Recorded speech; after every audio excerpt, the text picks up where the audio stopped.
Nueva app, actualízala y descárgala en App Store o Play Store. TVC va con vos. Tercera generación, que son la generación de concesiones que tenemos en este momento, y vale la pena decir también que la inversión en este momento en concesiones en el país asciende a más de 32 mil millones de lempiras. Y esta es inversión que viene a cubrir la brecha donde las prioridades del Estado son enfocadas en otras inversiones. Por lo tanto, ese es el concepto de la concesión, y lo hablábamos la vez pasada, que es una sociedad entre un inversionista que confía en el país, entre el Estado de Honduras, para beneficio de los usuarios. Y esto puede ser infraestructura, puede ser servicios, puede ser cualquier otro tipo de alianzas público-privadas para beneficio del pueblo hondureño. Y este es el objetivo principal acá. Habiendo dicho eso, entramos en un proceso de evolución en las concesiones. Y es por eso que el Banco Interamericano de Desarrollo en su momento hizo una evaluación de todo el estamento que conlleva a esas concesiones, y fue el resultado de haber creado una nueva institución que se llama Consejo Superior de APP. Eso vino a sustituir la institución que había anteriormente en estos procesos, que la conocemos como Coalianza, y eso fue para mejorar precisamente las concesiones que se vienen dando, que tienen que ser evolutivas. Recordemos que las concesiones son relaciones en largo plazo, 20, 25, 30 años. Y esos contratos tienen que ir cambiando, tienen que ir evolucionando para generar un balance en esa sociedad que estamos hablando entre el inversionista, el Estado y el usuario de estos proyectos. Habiendo dicho eso, entramos en un proceso donde en la mitad de este trayecto de estructuración de este nuevo proyecto para los aeropuertos entró la pandemia, y eso nos cambió y está revolucionando la forma en que nos comportamos. Y es por eso que en su momento se decidió que era responsabilidad del Estado de Honduras retomar la operación de estos aeropuertos, formular un proyecto mientras se estructuraba el proyecto de concesión en el largo plazo que generara las mejores condiciones para poder cumplir con los requisitos que le había dado anteriormente. Es por eso que se decide crear esta sociedad de propósito especial que se llama ISA, donde esta sociedad temporalmente, y aquí hay dos tiempos y es bien importante que los entendamos: el tiempo en que estamos, que es la operación temporal, y el futuro de los aeropuertos, que es la concesión que se va a estructurar. Entonces se creó esta sociedad para poder operar los aeropuertos de la mano de una asistencia técnica, que es lo que anunció ayer el ministro Roberto Pineda, que es el acompañamiento de Aeropuertos de Honduras. Participaron varias compañías en este proceso, incluida el actual concesionario y 3 compañías internacionales más, y a través de este proceso entre el Consejo Superior de APP y todo este engranaje de funcionarios y servidores públicos que han venido apoyando este proceso, finalmente pues con la asesoría del Banco Interamericano de Desarrollo se determinó que las condiciones para ese acompañamiento eran más favorables para esta compañía que usted ha mencionado en este momento, que es Aeropuertos de Houston, que maneja una gran cantidad de pasajeros en Estados Unidos, y no solamente eso, sino que tiene una gran afinidad con toda la región, y es de muchos conocidos que conocen bien el mercado al cual servimos. Eso es en resumen lo que está pasando. La concesión termina el 28 de septiembre. Ya el operador EISA, de la mano del acompañamiento de este operador de aeropuertos que se llama Houston Airports, va a empezar a operar los aeropuertos, y el objetivo es que entre el 28 de septiembre y el 29 de septiembre no se note ninguna diferencia para los usuarios de los aeropuertos, y pues ir mejorando sucesivamente a eso para llegar finalmente al concesionamiento de los aeropuertos por los próximos 20, 25, 30 años, siempre con el acompañamiento del BID. Ese dato me interesa, ese dato que mencionó usted de que el concesionario que está a punto de terminar ya con el contrato de 20 años ha dejado una inversión de 32 mil millones de lempiras en los 4 aeropuertos internacionales del país. ¿Me puede repetir esa información, Leo, por favor?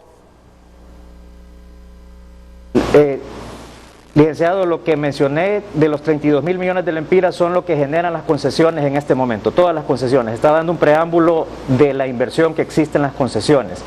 El operador actual hizo una inversión de aproximadamente 60 millones de dólares durante el transcurso de la concesión en los 4 aeropuertos. Recordemos que aquí está San Pedro Sula, Roatán, Ceiba 60. Y Toncontín. Y ellos hicieron una inversión de aproximadamente 62 millones de dólares en este transcurso de estos 20 años en los 3 aeropuertos. Podemos detallar específicamente cuánto invirtió en cada aeropuerto, sin embargo esa es la cifra global de inversión. ¿Y se comprometió este operador a invertir cuánto en los 20 años de concesión? Cuando hablo de la evolución de las concesiones es precisamente eso. Esta es una segunda generación donde el contrato estaba basado en un canon de retribución al Estado, no estaba basado en inversiones como están basados otras concesiones que le llamo yo tercera generación.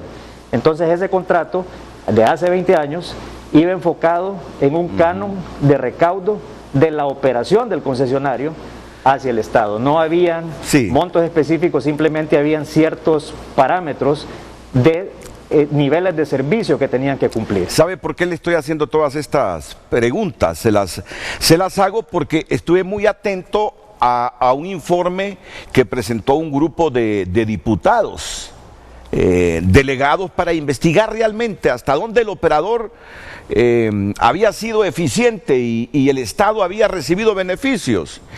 Y entre otras cosas decía ese informe de diputados que fue muy poco lo que hizo el operador. Solo estoy citando lo que dice el grupo de diputados, lo que se les dejó investigar. Dice, recuerdo una frase ahí del informe: prometieron hacer una nueva manga en San Pedro Sula y ni se construyó, dicen. Francamente, a esta altura, cuando Aeropuertos de Honduras está a punto de terminar ya su contrato con el Estado en estos aeropuertos, ¿usted, Leo Castellón, se siente satisfecho de lo hecho?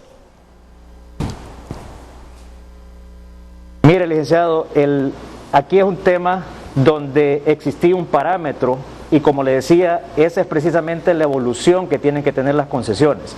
Hoy día las concesiones sí especifican el monto a invertir, sí especifican las obras, sí especifican cuándo las tiene que hacer específicamente.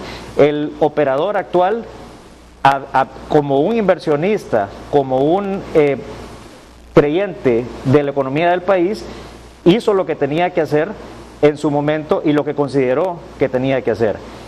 En el contrato, pues nosotros no podemos en este momento poder señalar algo que hizo falta o algo que debió haberse hecho porque no estaba en ese contrato que tiene casi 20 años de existir. Y es por eso que los contratos tienen que ser evolutivos y es por eso donde a veces entramos en polémica, porque se tiene que ir adaptando a crear ese balance que yo le mencionaba, para que todas las partes sean beneficiadas. Y esto es lo que nos da las nuevas generaciones de contratos, donde todos los términos y parámetros van bien específicos y hay diferentes oportunidades de mejorar para cualquiera de todas las partes. Esa es la diferencia con el contrato que había de hace 20 años, al cual yo le llamo una segunda generación, y estamos saltando a la cuarta generación de contratos de concesión, que es lo que precisamente está asesorando el Banco Interamericano de Desarrollo en este momento. Bueno, a finales de septiembre finaliza este contrato y ya no va a ser Interairport que va a estar al frente de estos 4 aeropuertos. En el caso de Toncontín va a ser Palmerola International Airport, en el caso de Toncontín. Y como ya han escuchado, la empresa EISA, creada recientemente, más Aeropuertos de Honduras, mientras se hace la licitación, en 12-15 meses van a estar ahí administrando y operando los aeropuertos Golosón de la Ceiba, el Villeda Morales de San Pedro Sula y el Juan Manuel Gálvez de Roatán.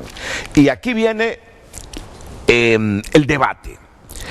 Los empresarios pidieron al gobierno que una fundación sin fines de lucro en estos 15 meses administrara estos aeropuertos. Pero el Estado ha respondido de esta manera: creó su propia empresa y ha buscado un asesor y operador al mismo tiempo. Y le ha dicho a los empresarios: espérense 15 meses y con ese modelo que ustedes nos han presentado, participen en la licitación, pero hasta dentro de un año o hasta dentro de 15 meses. Y aquí es donde interviene Pedro Barquero para que nos reaccione, ahora que ya conoce la creación de esta empresa EISA y además el operador para estos 3 aeropuertos del noratlántico hondureño. Adelante, Pedro. Muchas gracias, Renato. Primero voy a hacer referencia a lo que está pasando antes de poder llegar al tema ya de la licitación y de la concesión que se va a entregar en aproximadamente un año, año y medio. Primero, Renato, lo que está pasando ahorita es que se está tomando un camino equivocado. Y te voy a mencionar varios elementos y la explicación de por qué cada elemento es equivocado. Número 1, se está haciendo una empresa nueva, que es una empresa gubernamental, sí, cuando ya sabemos que el gobierno no es un buen administrador. Hemos tenido muchísimas experiencias de fracasos enormes, la ENE con más de 70.000 millones de lempiras en pérdidas, Hondutel al borde de la quiebra, Invest con muchísimos escándalos de corrupción, y así nos podemos ir institución por institución mencionando todas las malas administraciones o las prácticas corruptas que han caracterizado los últimos años del gobierno de la República. Entonces, solo de ahí, solo de partida, estamos tratando de buscar un modelo equivocado, aunque solo sea por 12 o 18 meses, pero es un modelo equivocado. Tenemos que buscar un modelo que sea eficiente y nosotros, en vez de una empresa gubernamental, que tenemos un gobierno que lamentablemente se ha caracterizado por no administrar bien las cosas y por muchos actos de corrupción, nosotros ofrecemos una fundación sin fines de lucro, para que de esta manera el aeropuerto, los aeropuertos sean vistos como objetos estratégicos y no como objetos de lucro. El segundo elemento, para poder hacer esta empresa estatal, se van a tener que invertir inicialmente 150 millones de lempiras en medio de una pandemia, Renato, cuando esos fondos los necesitamos para poder atender la salud del pueblo hondureño o atender las necesidades de los MIPYMES para reactivar la economía o pagarle los sueldos a los empleados públicos que están exigiendo desde hace 2 meses que no les pagan a muchos de ellos. Entonces es una mala asignación de recursos. Segundo error. Tercer error, un operador internacional. Ningún aeropuerto de Centroamérica fuera de Honduras es administrado por un operador internacional. Ninguno. Tenemos el caso de El Salvador, tiene un aeropuerto excelente, muchísimo mejor que cualquier aeropuerto nuestro, con una conectividad envidiable y no lo maneja un operador internacional.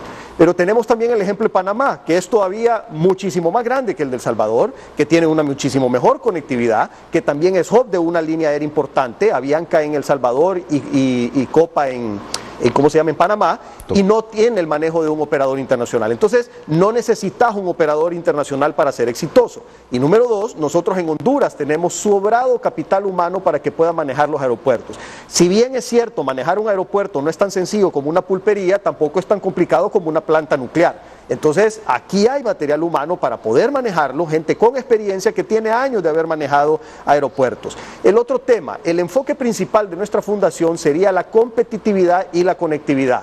Competitividad en el sentido de poder abaratar los costos de la carga aérea y conectividad para generar competencia de líneas aéreas y bajar los costos de los boletos. Ir de San Pedro Sula a Miami te puede costar $600 dependiendo de la época del año.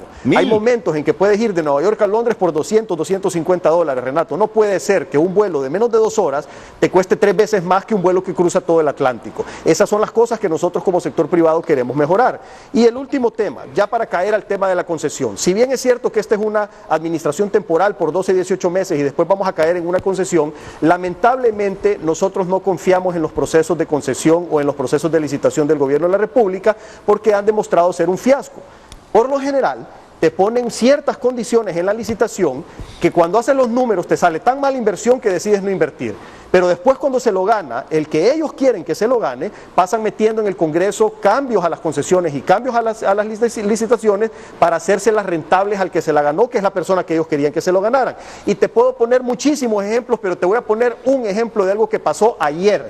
No hace una semana, no hace un mes, no hace un año, no hace 10 años. Ayer hubo una licitación hace algún tiempo de la generación de energía eléctrica allá para la zona de Ceiba. Se ganaron la licitación con una serie de condiciones. Sí. Plazo, tipo de generación, lugar de conexión y todo lo demás. Y ayer en el Congreso cambiaron absolutamente todas las condiciones principales. Sí. Si la licitación original, Renato, se hubiera hecho con las condiciones que ayer aprobaron en el Congreso, hubiéramos tenido un montón de oferentes y se hubiera conseguido un muchísimo mejor precio. Sí. Entonces, ¿cómo vamos a confiar nosotros en estos procesos si lo que han demostrado ayer, olvidémonos de la semana pasada, del mes anterior, porque aquí toda la semana sale un acto de corrupción nuevo, Renato, todas las semanas estamos con por lo menos un escándalo, pero ayer mismo nos demostraron que no son capaces de hacer las cosas con transparencia, que siempre tiene que estar la picardía, que siempre tiene que haber una negociación debajo de la mesa, y eso deja mucho que desear. Es lamentable que estas cosas sigan pasando y te garantizo que eso va a pasar con los aeropuertos. Entonces lo que queremos es evitar eso, queremos que sea un proceso transparente, eficiente y honrado. El otro tema que mencionan, que el BID va a ser garante, con todo respeto, el BID no es garantía de nada. El BID acompañó el proceso del Trans 450. ¿Y dónde está el Trans 450, Renato? El BID no garantiza nada. Entonces no podemos nosotros confiar en estos procesos de concesiones y de licitaciones porque lamentablemente la historia nos ha demostrado que son amañados y que no lo hacen de forma transparente. ¿Qué piensa de estos argumentos del presidente de la Cámara de Comercio e Industrias de Cortés, Pedro Barquero, el presidente de la Superintendencia de la Alianza Público-Privado, Leo Castellón, y el asesor logístico de esta superintendencia, Héctor Álvarez? El por qué debieron mejor aceptar el modelo de fundación sin fines de lucro que proponía el empresariado para administrar estos 3 aeropuertos del noratlántico de Honduras. La reacción de Leo Castellón y Héctor Álvarez inmediatamente después de la pausa comercial.